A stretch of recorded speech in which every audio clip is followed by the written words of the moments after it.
When somebody's missing teeth, there's a couple of reasons why they would want to replace them.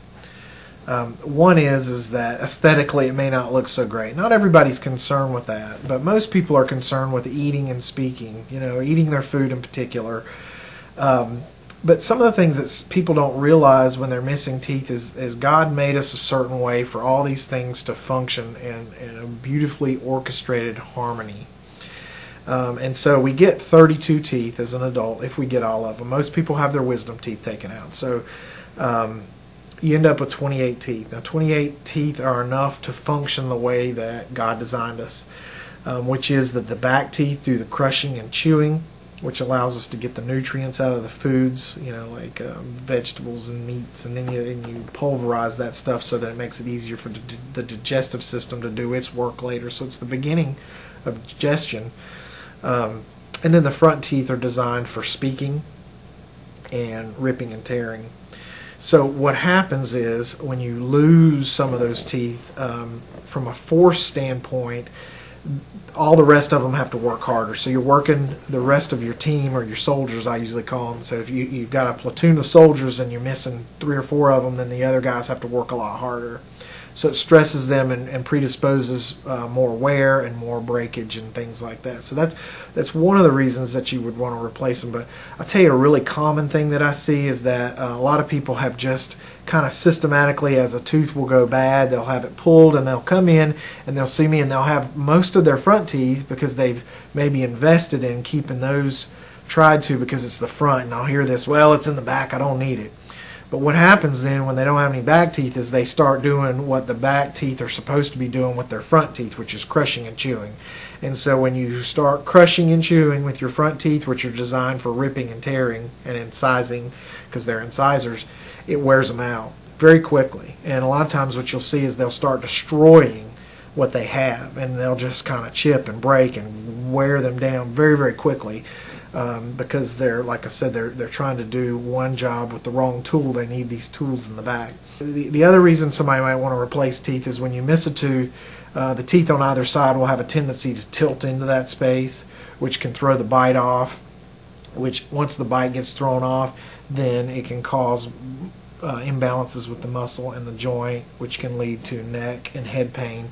The other thing is when you're missing a tooth, the opposing teeth bite against it. Your teeth are like your legs. If your legs are designed to work together as a pair, and your teeth are very similar. People don't think about that either. But when the upper and the lower comes together, you've got to have the mortar and the pestle. You've got to have the top and the bottom. So when you take one out, say you take the bottom tooth out, the upper tooth will start to extrude or start searching for its mate, and so it'll come out. A lot of times you'll look into somebody's mouth and they'll have one tooth that's hanging down or coming up because the tooth opposing it is gone, and so it's trying to equilibrate itself or find its opposing mate, and it's gone, and that can throw the bite off.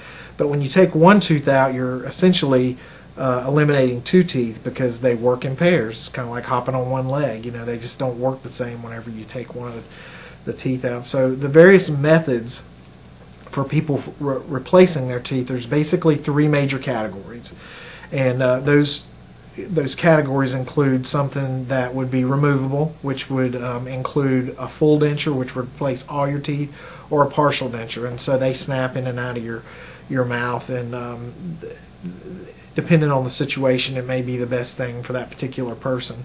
The second way would be to bridge the space, which means that you would connect to, say you have a space in the front, and you would connect to the teeth that are on either side of that space, put crowns there, but then you bridge the space. And that's a very effective way, and in some cases it's the absolute best way, especially in the anterior, depending on the situation, to aesthetically restore someone and functionally restore them. So that would be something that's cemented in. It does not come in and out, but it involves connecting to other teeth. And the third way, or the third category, would be implants. And implants are wonderful. They're great. They've been around since the 70s. They really have coming closer to being perfected as we've moved into the 90s and the beginning of this century. But an implant is basically a titanium bolt that goes into the bone. It's the same stuff we've been putting in our hips and our knees and other parts of our bodies for years and years and years. It's very safe, very proven. There may be some cosmetic limitations with implants, but for people that can have implants and we can restore their mouth with implants, they're probably the closest thing that we can put back in a person's mouth that is like what God gave us originally, because they look and function very similar to a natural tooth. Now, there may be any combination in some people. In order to restore their mouth, we may need to do a combination of all three of these or two of these. It just depends on the situation.